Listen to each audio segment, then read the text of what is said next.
참 반가운 성도여 다 이리 와서 베들레헴 성 안에 가봅시다. 저 구유에 누이신 아기를 보고 엎드려 절하세 엎드려 절하세 엎드려 절하세 구주나셨네. 저 천사여 찬송을 높이 불러서 이 광활한 천지에 울리어라. 주 하나님 앞에는 영광을 돌려 엎드려 절하세 엎드려 절하세 엎드려 절하세 구주나셨네. 이 세상에 주께서 탄생할 때에 참신과 참사람이 되시려고 저 동정녀 몸에서 나시었으니 엎드려 절하세 엎드려 절하세 엎드려 절하세 구주나셨네. 여호와의 말씀이 육신을 입어 날 구원할 구주가 되셨도다. 늘 감사한 찬송을 주 앞에 드려 엎드려 절하세 엎드려 절하세 엎드려 절하세 구주나셨네. 아멘. 기도하겠습니다. 하나님 아버지 감사합니다. 오늘도 주님의 복된 아침, 이 아침 허락하여 주시고 또 오늘 성탄을 다가오는 이 귀한 주연절 가운데 우리를 불러주심을 감사합니다.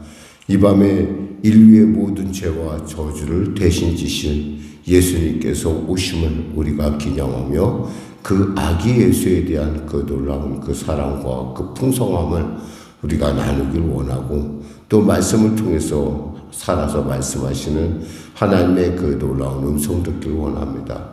주님 이곳 가운데 임재하시고 통치하소서. 말씀하시고 깨닫게 하시고 새롭게 하여 주시옵소서.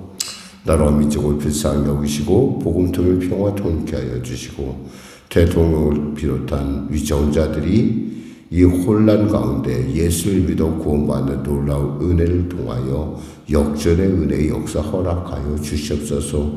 특별히 하나님 불쌍히 여기시고 이 땅의 국민들이 무엇보다도 정말 바르고 올곧은 하나님의 마음으로 변화받게 하시고 성령의 놀라운 은혜의 역사 허락하여 주시옵소서. 예배 가운데 온 자 있습니까? 그 온 자들 삶 가운데 병든 자 있습니까? 치료하시고 문제가 이제 해결하시고 눌린 자 자유케 하시는 하나님의 은혜가 임하게 하여 주시옵소서.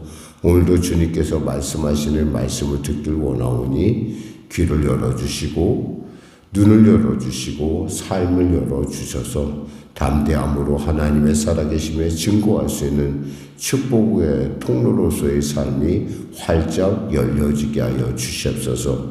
영혼이 잘된같이 범사가 되며 강건한 은혜를 베풀어 주시옵소서. 성령에게를 불쌍히 여기시고 이곳 가운데 세우신 주님의 온전한 뜻을 나타나게 하시고 사랑하는 성도들의 삶 가운데 영혼이 잘된같이 범사가 되며 강건한 은혜가 넘치게 하여 주시옵소서.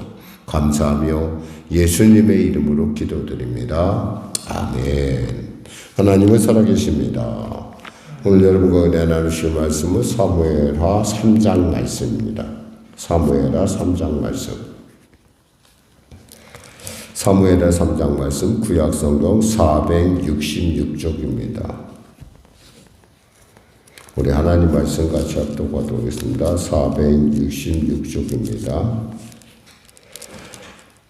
사무엘하 3장.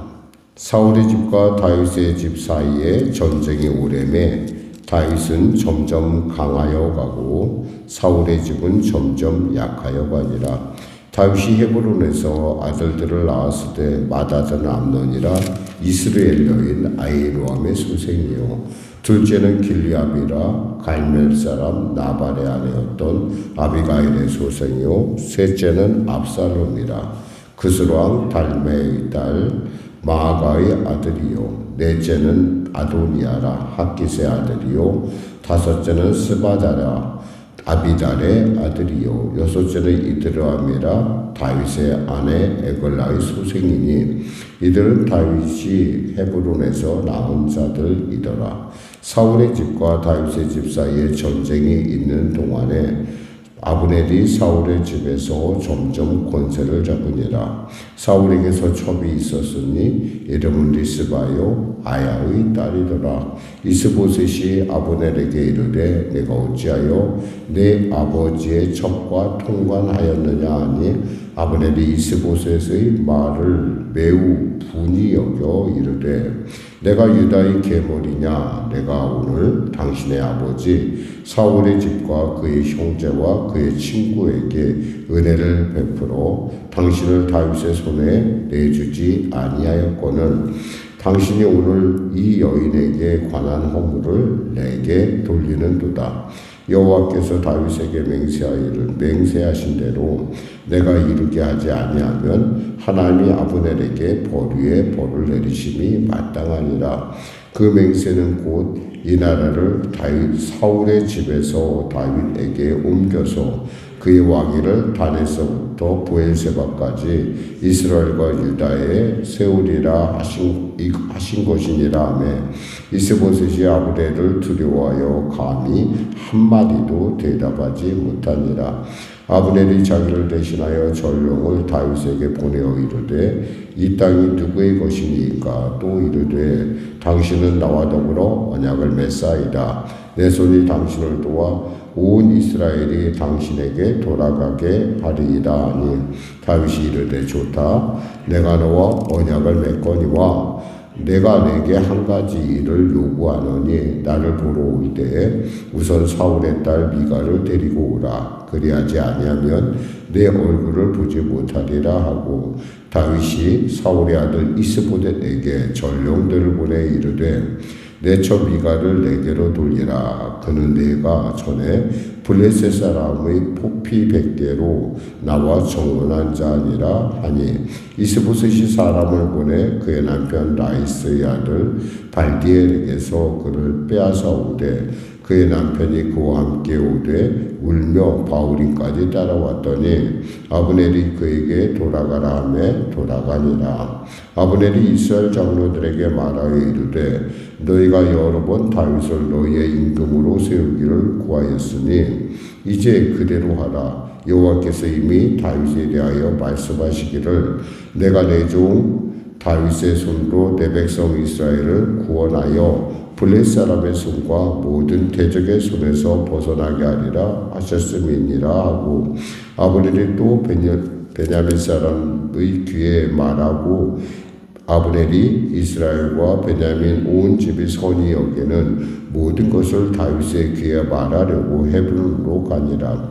아브넬이 부하 20명과 더불어 헤브론에 이르러 다윗에게 나아가니 다윗이 아브넬과 그에 함께한 사람을 위하여 잔치를 배설하였더라.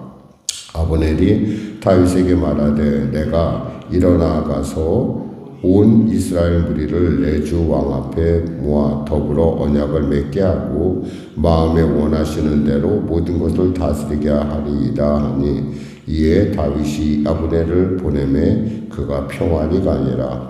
다윗의 신복들과 요압의 적군을 치고 크게 노력한 물건을 가지고 돌아오니 아브넬은 이미 보냄을 받아 평안히 갔고 다윗과 함께 헤브론에 있지 아니한 때라. 요압과 함께한 모든 군사가 돌아오매 어떤 사람이 요압에게 말하여 이르되 넬의 아들 아브넬이 왕에게 왔더니 왕이 보내매 그가 평안히 갔나이다 하니 요압이 왕에게 나아가 이르되 어찌하심이니까 아브넬이 왕에게 나왔거늘 어찌하여 그를 잡곤에 잘 가게 하셨나이까.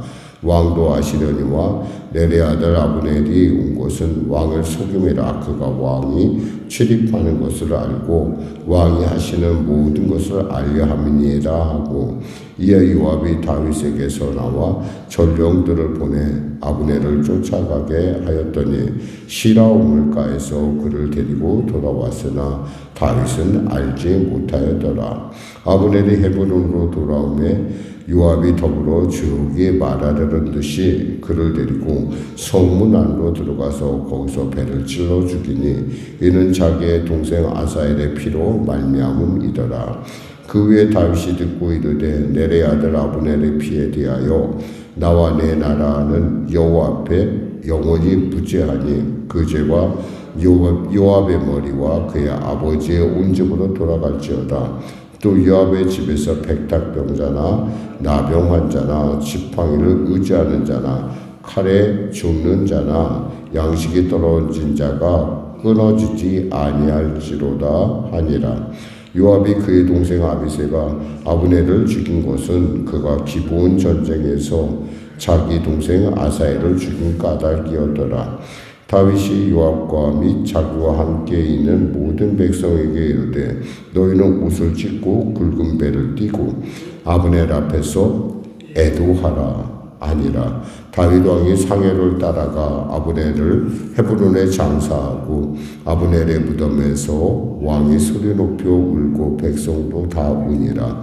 왕이 아브넬을 위하여 애가를 지어 이르되 아브넬의 죽음이 어찌하여 미련한 자의 죽음과 같은고 내 손이 결박되지 아니하였고 내 발이 착고에 채이지 아니하였거늘 불의한 자식의 앞에 엎드려진 같이 내가 엎드려졌도다 하매 온 백성이 다시 그를 슬퍼하여 우니라. 석양에 뭇 백성이 나와 다윗에게 음식을 권하니 다윗이 맹세하여 이르되 내가 만일 내가 해지기 전에 떡이나 다른 모든 것을 맛보면 하나님이 내게 벌 위에 벌을 내리심이 마땅하니라 하며 온 백성이 보고 기뻐하며 왕이 무슨 일을 하든지 무리가 다 기뻐하므로 이날에야 온 백성과 온 이스라엘이 넬의 아들 아브넬을 죽인 것이 왕이 한 것이 아닌 줄을 아니라.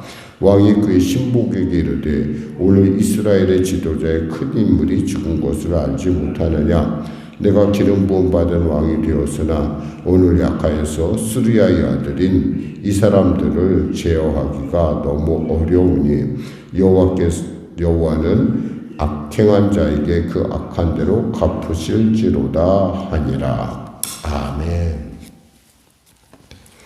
굉장히 중요한 상징적인 단어가 하나 있죠. 점점 강하여지더라. 사실 여기서 점점 강해진다는 것은 이 사울과 다윗의 가정이 왜 이렇게 차이가 나느냐.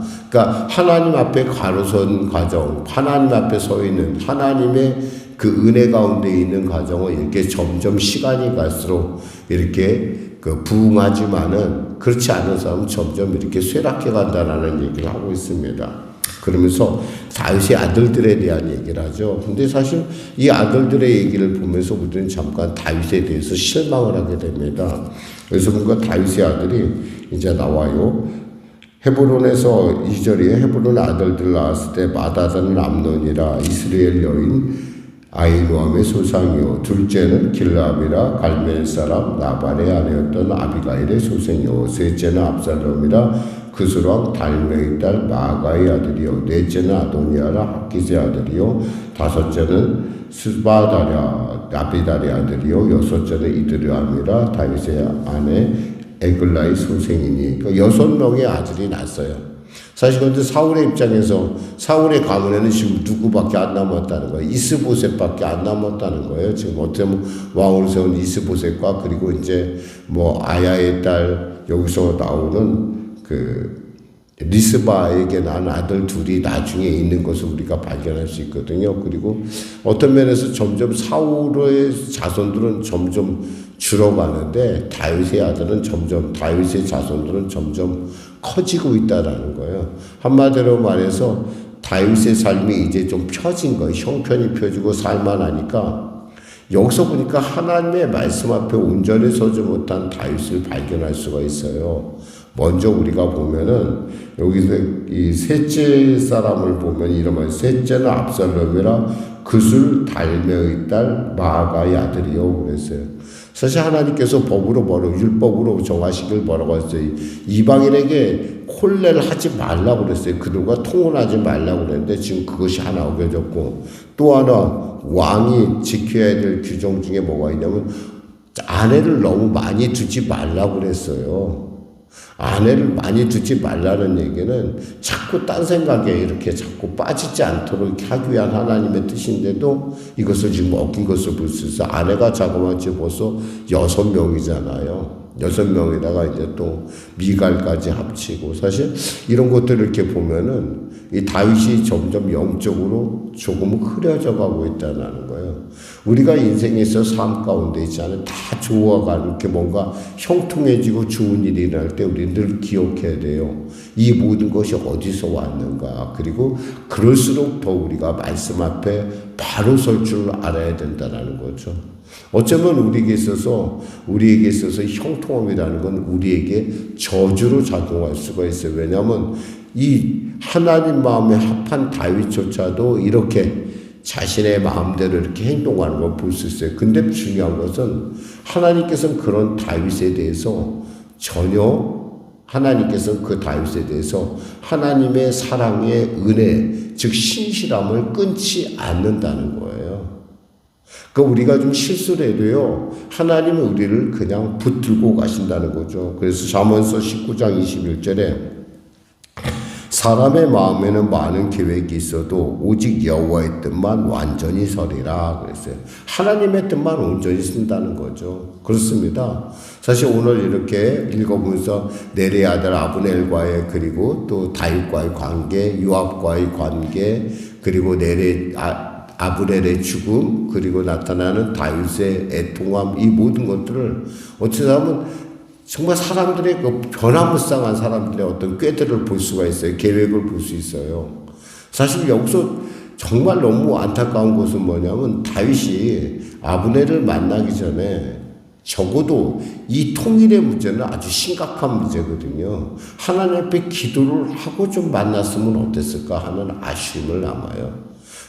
하나님께 기도했으면은 아브넬이 이때 만나는 것이 옳으냐 이렇게 한번 물어봤다 보면 하나님께서 그 일을 가르쳐 주셨을 것이고, 마치 그가 사실 사울이 죽었다는 얘기를 그가 어디서 들었어요? 그일라에서 들었잖아요. 블레셋 땅에서 들었으면 이제 그가 사울도 죽었고 요나단도 죽었고 말기수아도 죽었고 흔히 말해서 다윗과 대적될 만한 모든 정적들이 다 죽은 상태란 말이에요. 만일에 다윗이 정말 하나님의 말씀을 무시하는 사람이었다고 하면 그는 어땠을까요? 그냥 바로 그 사울의 왕국에 있는 기브온에 올라가서 그가 그 왕위를 받았어야 우리가 생각할 때 상식적으로 볼 때, 왜냐하면 기름 부음 받은 사람은 사울하고 다윗밖에 없는데 하나님께서 기름 부은 사람이 이제 다윗밖에 안 남았으니까 당연히 다윗이 가서 왕이 돼야 할 것 같은데, 여기서 정말 놀라운 것은 다윗은 거기서 하나님께 물어봤다는 거예요. 하나님, 제가 어디로 갈까요? 사실 우리가 생각할 때 상식적으로는 기브온에 가서, 즉 북쪽 땅에 가서 거기서 왕권을 내가 인수하는 것이 옳지 않느냐라고 했을 것 같은데, 헤브론으로 가라고 하니까 다윗이 그 말씀을 따라 헤브론으로 간다는 거예요. 그랬던 다윗이 이제 진짜 중차대한 이제 통일의 문제가 앞에 있잖아요. 지금 7년 반 동안 지금 어디서 왕노릇 했어요? 헤브론에서 유다 지파만 가지고 왕노릇 했는데, 이제 정말 12지파 전체 단에서 브엘세바까지의 이 모든 이스라엘의 왕이 되는 일인데 왜 기도를 안 하는지 모르겠어요. 왜냐하면 자기 생각이 너무 앞선다는 거죠. 왜냐하면 이것은 분명히 그간에 아마 그는 꿈꾸고 있었을 거예요. 언젠가 일이 이루어질까 했는데 내 아들을 통해서 아주 순적하게 이루어지니까 하나님 앞에 기도하는 걸 잊었던 것이죠. 결국 하나님 앞에 기도하지 않음으로 말미암아 이런 일들이 나중에는 결국 통일을 앞당기는 것이 아니라 통일을 점점 뒤로 미루는 일이 됐다라는 거죠. 또 그 일 때문에 어떤 일이 나느냐, 국론이 완전히 분단될 그런, 나라가 완전히 이제 흩어질 위기까지. 그러니까 이게 원래 이스라엘의 지파라는 나라가 한 사람에 의해서 한민족이라고 하는 그런 어떤 족속에서 이루어진 게 아니라 12지파를 통해서 이루어진 연합체란 말이에요. 신정연합체인데 이 12지파가 뿔뿔이 흩어질 만한 위기였던 거죠. 이 아브넬의 죽음은. 그랬는데 이것을 갖다가 정말 그가 하나님 앞에서 다시금 이제 초심을 찾으면서 이 문제를 해결해 나가는 걸 볼 수가 있어요. 정말 우리가 걱정해야 될 것은 정말 우리가 잘 나갈 때 우리는 하나님 앞에 먼저 기도하는 겸손함을 가져야 된다는 거예요. 하나님 앞에 뜻을 구해야 된다는 거죠. 사실 그렇게 이 문제를 접근해 갔다고 한다면은 이 통일의 문제가 정말 하나님의 뜻 안에서 아름답게 그죠 순식간에 이루어졌을 일이에요. 근데 이 일이 지나고 나서 위기를 넘기고 나니까 겨우 통일이 이루어지는 거죠. 이스보셋이 죽고 나야 비로소. 사실 이거 보면서 좀 아쉬움이 있어요. 그런데 정치적으로 따지면 다윗의 어떤 행동들은 우리 사람들의 입장에서 볼 때는 굉장히 타당하고 굉장히 지혜롭다는 걸 알 수가 있어요. 그런데 하나님의 눈에는 그러하지 않다라는 거죠. 하나님의 눈에 그러하지 않은 것은 아닌 것이에요. 그러니까 우리가 형통할 때 정말 조심해야 될 것은 하나님 앞에서 하나님의 뜻을 늘 묻는 그러한 우리의 자세가, 태도가, 우리의 삶의 방향이, 목적이 정해져야 된다는 거죠. 그러니까 성공할수록, 어쩌면 형통할수록 우리는 하나님의 음성에 귀를 기울여야 됩니다. 말씀 맺겠습니다. 사실 요압은 단순히 자기 동생이 죽인 그것을 갖다 죽은 사건을 갖고 보복을 했지만 사실 이 일 자체가 하나님께는 별로 그렇게 아름다운 일이 아니에요. 그리고 남의 그 다른 나라의 수장을 갖다 그렇게 자기가 개인적으로 불러 죽인다는 것, 이거 정말 별로 올바른 일이 아니죠. 그것에 대해서 다윗이 참으로 어떤 자윗의 입장을 볼 수가 있어요. 나라가 아직은 군권이 지금 강하다는 거예요. 왕권보다. 그러니까 군권이 강하니까 자기가 어찌할 수 없다라고 이야기하는 걸 볼 수 있어요. 근데 여기서 정말 아쉬운 것이 바로 그런 점이라는 거예요. 그러니까 하나님 앞에 기도를 하고 이 문제를 해결했어야 된다라는 거죠. 중요한 것은 그러함에도 불구하고 하나님은요, 다윗을 통해서도 아브넬을 통해서도 요압을 통해서도 이 하나님의 뜻을 온전하게 세워간다는 거예요. 오늘 우리의 삶 가운데도 그래요. 하나님의 뜻이 온전하게 서가고 있어요. 비록 우리가 부족해요. 우리가 연약해요. 그런데요, 하나님은 하나님의 뜻 계획 가운데 나라와 민족을 이끌어갈 뿐만 아니라 교회를 이끌어가고 또 열방을 이끌어 이 지구촌을 경영한다는 것을 우리가 알 수 있습니다.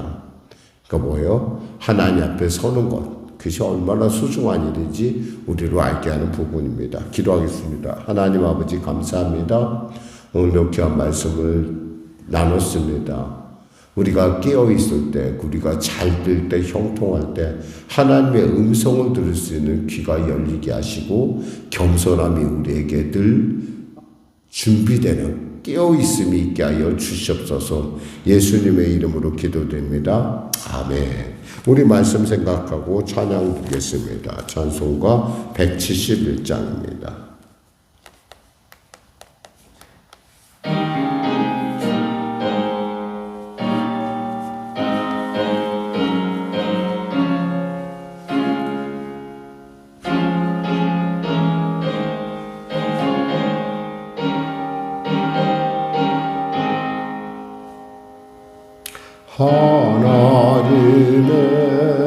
하나님의 독생자 예수 나 위하여 오시었네. 내 모든 죄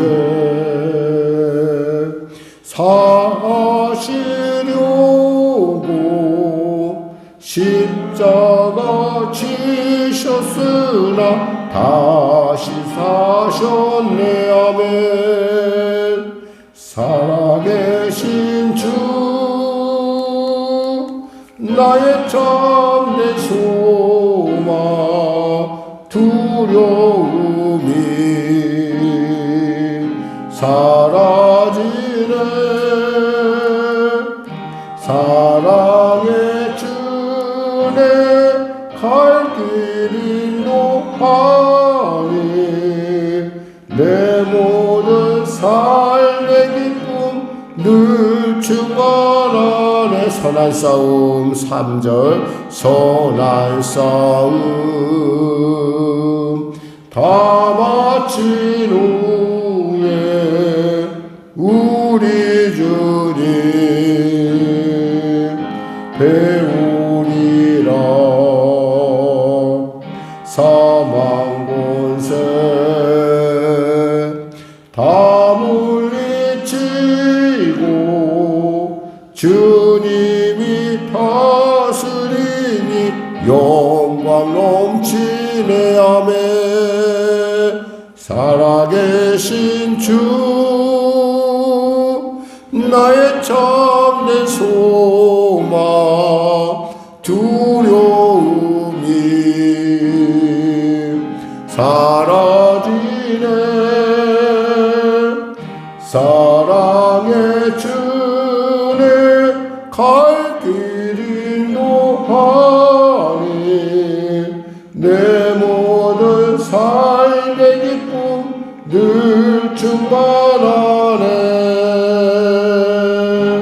아멘. 잠깐 교회 소식을 나누겠습니다. 우리 예배가 그간은 송구영신 예배를 드리셨는데 송구영신 예배라 송년 예배와 신년 예배로 나눠서 드리도록 하겠습니다. 그리고 또한 그 신년 예배와 송년 예배, 그리고 특별히 이제 신년 예배 1월 1일 날 드릴 때는 그때는 우리가 새벽 예배가 없고요. 또 크리스마스도 역시 성탄 축하 예배를 드리는데 역시 그 25일 날도 새벽 예배가 없습니다. 그런 점 여러분 참고해 주시고 그 예배로 참 이렇게 연합됩니다. 그리고 말씀을 새해 주는 말씀을 뽑는 것은 송년 예배 때하고 신년 예배 때에 그 말씀을 뽑는 그러한 하나님이 금년에 주신 말씀을 뽑는 그런 순서와 기도 시간을 갖도록 하겠습니다. 그 외의 소식은 우리가 이러한 어떤 소식들을 통해서 주보의 소식란을 통해서 살펴보시면 감사하겠습니다. 우리 하나님 앞에 거룩한 주님의 성호 3번 반드시 부르고 우리 주기도문으로 예배를 마치도록 하겠습니다. 하늘에 계신 우리 아버지, 아버지의 이름을 거룩하게 하시며 아버지의 나라가 오게 하시며 아버지의 뜻이 하늘에서와 같이 땅에서도 이루어지게 하소서. 오늘 우리에게 일용할 양식을 주시고 우리가 우리에게 잘못한 사람을 용서하여 준 것 같이 우리 죄를 용서하여 주시고 우리를 시험에 빠지지 않게 하시고 악에서 구하소서. 나라와 권능과 영광이 영원히 아버지의 것입니다. 아멘. 우리 거룩한 주님의 성호 3번 간절히 짓고 오늘도 주 안에서